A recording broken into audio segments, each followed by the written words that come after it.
You guys will find that you have passions, and having a passion is a gift. I think we all have passions, and you don't get to choose them. They pick you, but you have to be alert to them. You have to be looking for them. And when you find your passion, it's a fantastic gift for you because it gives you direction, it gives you purpose. You can have a job, or you can have a career, or you can have a calling. And the best thing is to have a calling. And if you find your passion, you'll have that, and all your work won't feel like work to you. Many kids and many grown-ups do figure out over time what their passions are.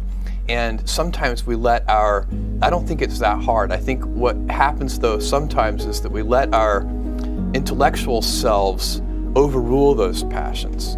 And so that's what needs to be guarded against. My job, one of my jobs as the leader of Amazon, is to encourage people to be bold.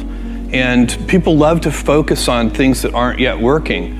And that's good, it's human nature. That kind of divine discontent can be very helpful.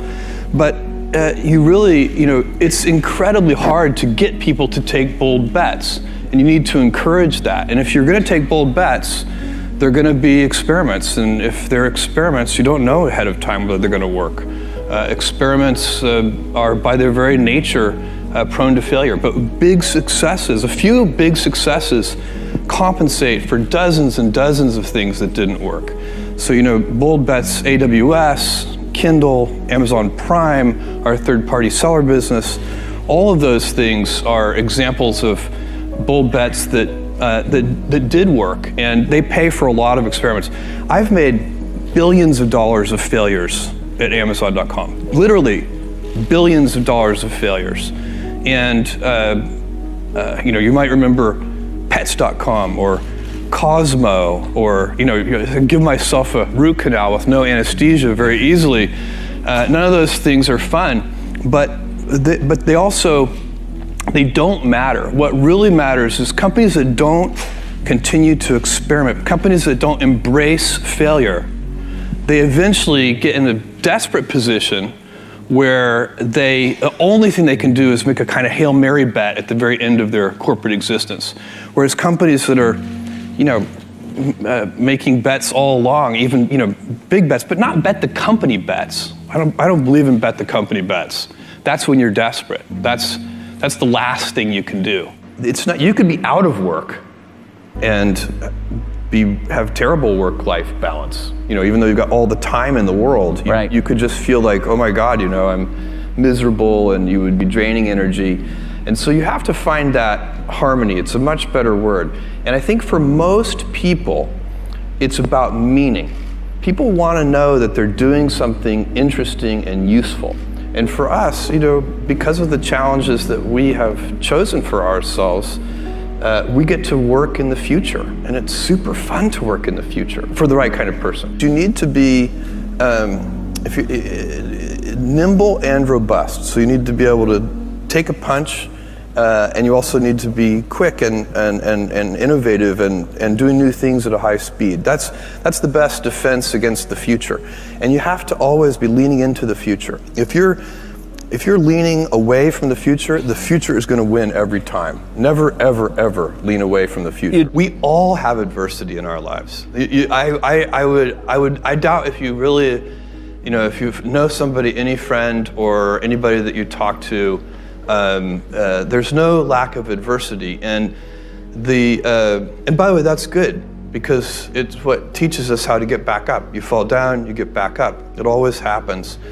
And you get certain gifts in life, and you want to take advantage of those. But I guess my advice on adversity and success would be to be proud not of your gifts, but of your hard work and your choices. So you may be the kinds of gifts you get in life. You might be really good at math. It might be really easy for you. That's a kind of gift.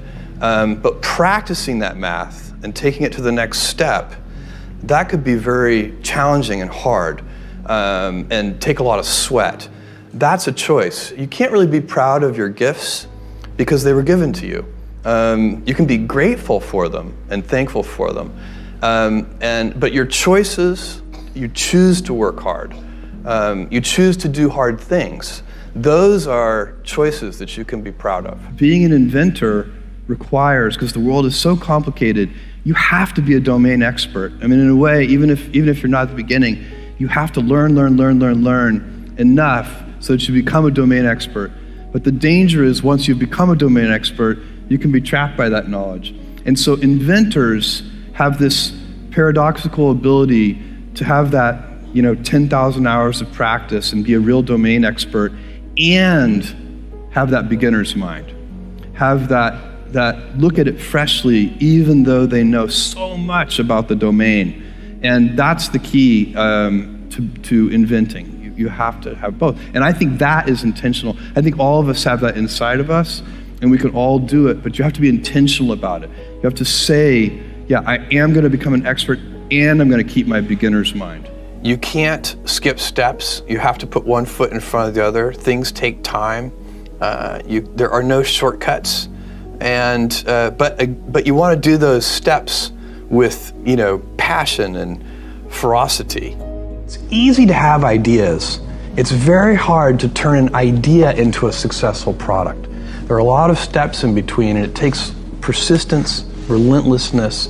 So I always tell people who are, who think they want to be entrepreneurs, you need a combination of stubborn relentlessness and flexibility.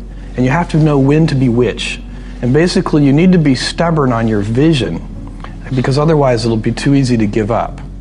But you need to be very flexible on the details, because as you go along pursuing your vision, you'll find that some of your preconceptions were wrong, and you're going to need to be able to change those things.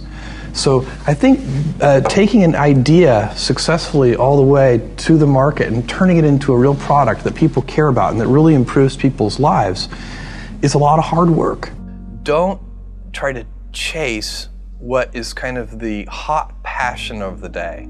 I think we actually saw this, I think you see it all over the place in many different contexts, but I think we saw it in the internet world quite a bit, where at the sort of peak of the sort of internet mania in, say, 1999, you found people who were very passionate about something. They kind of left that job and decided, I'm going to do something in the internet, because it's it was almost like the the 1849 gold rush in a way. I mean, you find that people, if you go back and study the history of the 1849 gold rush, you find that at that time everybody who was within shouting distance of California was, they might have been a doctor, but they quit being a doctor and they started panning for gold. And that almost never works.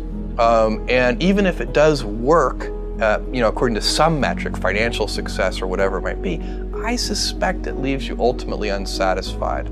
So you really need to be very clear with yourself.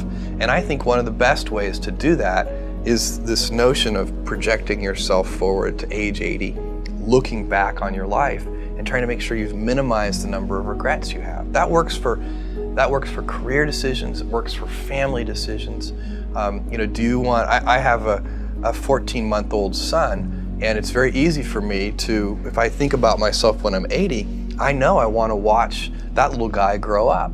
And so I don't want to be 80 and think, shoot, I missed that whole thing, and I don't have the kind of relationship with my son that I wished I had, and so on and so on. So if you think about that, so I guess another thing that I would recommend to people is that they always take a long-term point of view. And I think this is something about which there's a lot of controversy. There's a lot of people, and I'm just not one of them, believe that you should live for the now. I think what you do is you think about the great expanse of time ahead of you and try to make sure that you're planning for that in a way that's going to leave you ultimately satisfied.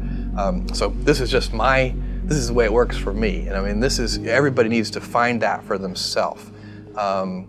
So I think there are a lot of paths to satisfaction, and you need to find one that works for you.